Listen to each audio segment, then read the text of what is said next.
Arturopatoi here, but you can call me Art. This is Explorations in Art History, starring me. And the hand. Well, what about the rest of me? How embarrassing. People watching from around the world and I'm stuck waiting on some five-fingered prima donna. Oh, well, that's better. It looks like we'll be talking about the Mesopotamian and Egyptian period. We're going back 5,000 years to a place the Greeks called Mesopotamia, which means land between the rivers.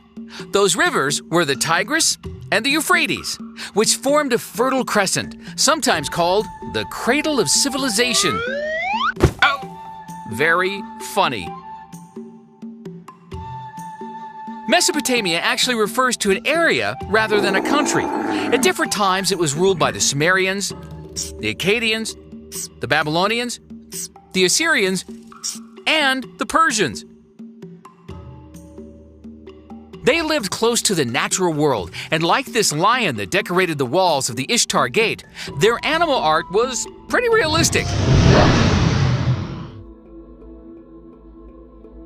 Their human art, not so realistic. Both Mesopotamian and Egyptian artists stylized the human body.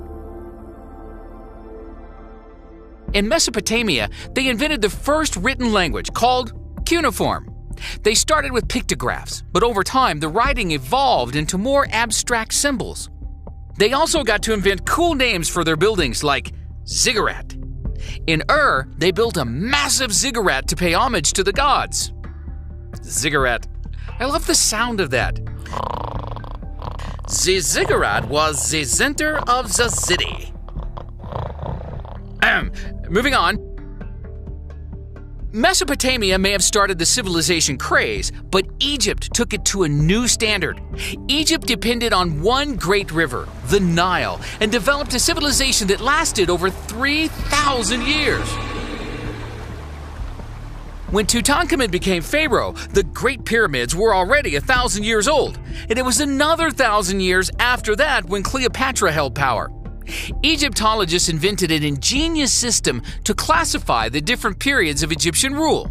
There's the Old Kingdom, Middle Kingdom, the New Kingdom, and the Later Kingdom. How did they think of that? Interestingly, artistic styles never changed much over 3,000 years. The best artist was probably the one who could most closely copy the classic style of the past. What was good enough for Khufu was good enough for Ramses. Except for one brief moment called the Amarna period, when a pharaoh named Akhenaten ushered in a new style and a new religion. All of a sudden, faces got stretched, bodies got streamlined and lengthened, thin was in.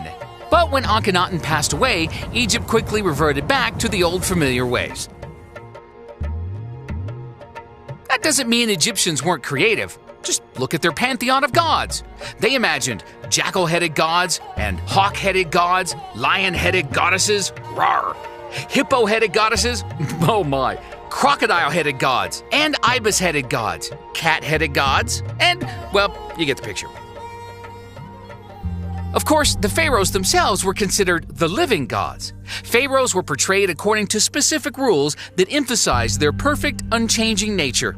Usually these representations included some symbols of authority like the royal headdress, the crook, and the flail, and a false beard. Even the female pharaoh, Hatshepsut, commissioned statues of herself with the false beard to reinforce her position of authority. Oh, attractive. Egyptians obsessed over death and the afterlife. Paintings on the walls of tombs often showed the Ba, or soul, on its journey through the afterlife. When an Egyptian artist painted a figure, every body part was shown from its most recognizable angle. The face was shown in profile, except for the eye, which was shown head-on. The body was shown head-on, and the legs and feet were twisted back into profile. Don't try this at home. Alexander the Great admired the Egyptian kingdom so much that he decided to conquer it in 332 BC. While in Egypt, he founded the city of Alexandria on the northern coast of Egypt and installed his general Ptolemy as pharaoh.